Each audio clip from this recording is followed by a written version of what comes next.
কাউকে বলবেন না। আমাদের দেশে কোনো আন্তর্জাতিক বক্তা নাই। আবার বলছি, আমাদের দেশে কোনো আন্তর্জাতিক বক্তা নাই। as far as I am concerned, আমি বাইরে যাই, তো বাইরে যাওয়া মানে তো আন্তর্জাতিক হন, বুঝছেন না? আপনারা আজকের পর থেকে বাংলাদেশের কোনো বক্তাকে আন্তর্জাতিক বক্তা বলবেন না। বাইরের কোনো বক্তা এখানে যারা আসে কেউ আন্তর্জাতিক বক্তা এখানে কেউ আসে না। আন্তর্জাতিক যারা বক্তা তাদেরকে আপনারা দাওয়াত করেন না। দাওয়াত করে কোনো লাভও হবে না, কারণ তারা সুর দিয়ে কোনো ওয়াজ করবে না। বুঝতে পেরেছেন? তাদের ওয়াজগুলো একাডেমিক হবে, জ্ঞান গরিমাপূর্ণ হবে, এটা আপনাদের ভালো লাগবে। তো আমি কি বললাম? বাংলাদেশে কোনো আন্তর্জাতিক বক্তা নাই। বাইরে থেকে এখানে আপনারা যাদেরকে বাইরে থেকে দাওয়াত করেন এরা কেউ আন্তর্জাতিক বক্তা না, নাম্বার 1।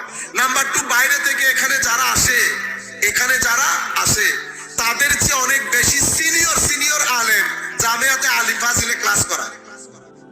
জামিয়াতে আলিম ফাজিলে ক্লাস করা যাদেরকে আপনারা আন্তর্জাতিক নাম দেন, এদের চেয়ে সিনিয়র। আমি সুলাইমান আনসারী হুজুরদের কথা বলতেছি না, আমাদের মুফতি ওসির রহমান সাহেব হুজুরদের কথা বলতেছি না, আমাদের মুফতি কাজী আব্দুল ওয়াদুদ সাহেব হুজুর, ওনারা তো অনেক উপরে। বাইরে থেকে যত আলেম বাংলাদেশে আসে 95% এর যে সিনিয়র আলেম আমাদের জামিয়াতে আলিম ফাজিলে ক্লাস করে।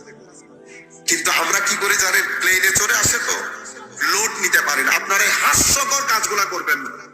আপনি যাকে আন্তর্জাতিক বক্তা বলে দাওয়াত করে এনেছেন, উনি উর্দুতে ওই ওয়াজগুলা করেছেন যেগুলো আমাদের মসজিদের ইমাম প্রত্যেকদিন মসজিদে করে। এটা আপনারা করে করে সুন্নিয়তকে হাসি মজাকে ঠাট্টার পাত্র করে তুলছেন। তাইলে আজকে থেকে এটা ব্যান করে দেবেন। আর আপনার যদি সন্দেহ লাগে আমার সাথে টেলিফোনে আলাপ করবেন যে হুজুর আপনি বলেছেন আন্তর্জাতিক না, তো অমুক আলেম যে আসে, তখন আমি আপনাকে বলবো আন্তর্জাতিক বলে কাকে। বুঝতে পেরেছেন?